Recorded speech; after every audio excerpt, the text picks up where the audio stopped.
السلام علیکم، welcome to prophet series.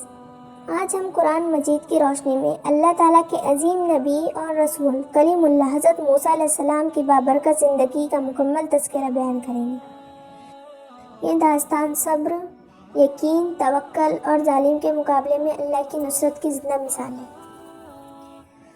حضرت موسیٰ علیہ السلام کا زمانہ فرعون کے سخت ظلم و جبر کا زمانہ تھا۔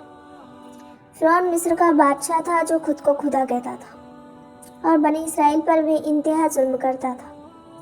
اس نے حکم دے رکھا تھا کہ بنی اسرائیل میں پیدا ہونے والے ہر لڑکے کو قتل کر دیا جائے، کیونکہ اسے اندیشہ تھا کہ ان میں سے کوئی اس کی حکومت کا خاتمہ کر دے گا۔ ایسے ہی خوفناک حالت میں اللہ تعالیٰ نے حضرت موسیٰ علیہ السلام کو پیدا فرمایا اور ان کی حفاظت کی ذمہ داری خود اپنے ذمے لے لی۔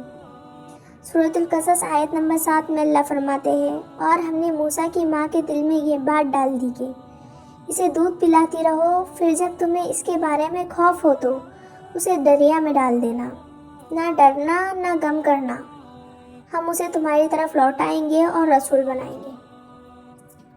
اللہ کے حکم سے حضرت موسیٰ علیہ السلام کو ایک صندوق میں رکھ کر دریا میں ڈال دیا گیا اور وہی دریا اس معصوم بچے کو فرعون کے محل تک لے آیا۔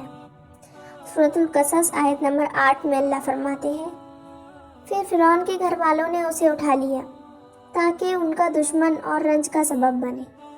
بے شک فرعون اور ان کے لشکر خطاکار تھے۔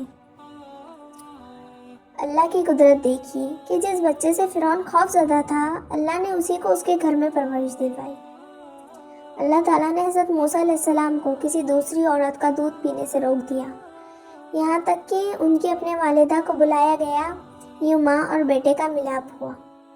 سورۃ القصص آیت نمبر 13 میں اللہ فرماتے ہیں، بس ہم نے اسے اس کی ماں کی طرف لوٹا دیا تاکہ اس کی آنکھیں ٹھنڈی ہو اور وہ غم نہ کرے اور جان لے کہ اللہ کا وعدہ سچا ہے۔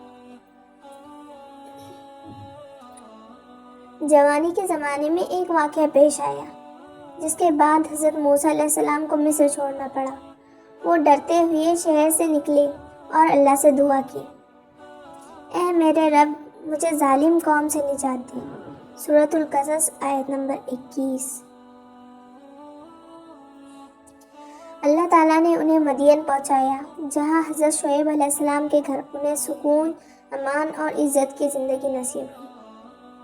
کچھ عرصہ بعد جب حضرت موسیٰ علیہ السلام اپنے اہل خانہ کے ساتھ واپس سفر پر روانہ ہوئے تو کوہ طور کے قریب اللہ تعالیٰ نے ان سے کلام فرمایا اور انہیں نبوت سے سرفراز کیا۔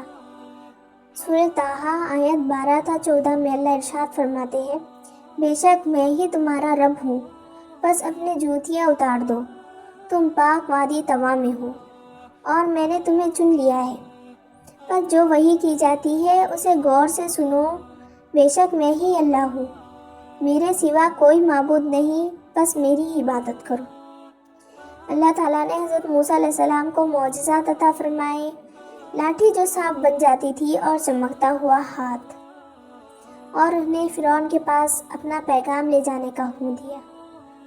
حضرت موسیٰ علیہ السلام نے فرعون کو اللہ کی وحدانیت کی دعوت دی اور بنی اسرائیل کی آزادی کا مطالبہ کیا، لیکن فرعون نے تکبر اور انکار کا راستہ اختیار کیا۔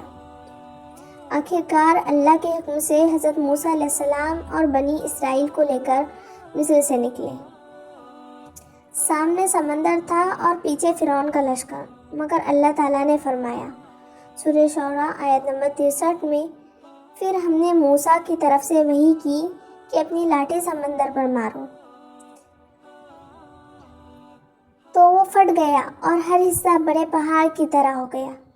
حضرت موسیٰ علیہ السلام اپنی قوم کے ساتھ بحفاظت گزر گئے اور فرعون اپنے لشکر سمیت سمندر میں غرق ہو گیا۔ سورۃ القصص آیت نمبر 40 میں اللہ فرماتے ہیں، بس ہم نے فرعون اور اس کے لشکروں کو پکڑ لیا اور انہیں سمندر میں پھینک دیا، دیکھ لو ظالموں کا انجام کیسا ہوا۔ حضرت موسیٰ علیہ السلام کی زندگی ہمیں یہ سبق دیتی ہے کہ جب انسان اللہ پر کامل یقین اور صبر رکھتا ہو تو اللہ ناممکن حالات میں بھی راستے پیدا فرما دیتا ہے۔ سورہ ابراہیم آیت نمبر 5 میں اللہ فرماتے ہیں، بے شک اس میں نشانیاں ہیں ہر اس شخص کے لیے جو بہت صبر کرنے والا اور شکر گزار ہو۔ اگر آپ کو یہ ویڈیو پسند آئی ہو تو ویڈیو کو لائک کریں، شیئر کریں اور ہمارے چینل کو سبسکرائب کریں تاکہ ہم انبیاء علیہ السلام کی زندگیوں سے ملنے والے سبق آپ تک پہنچائیں۔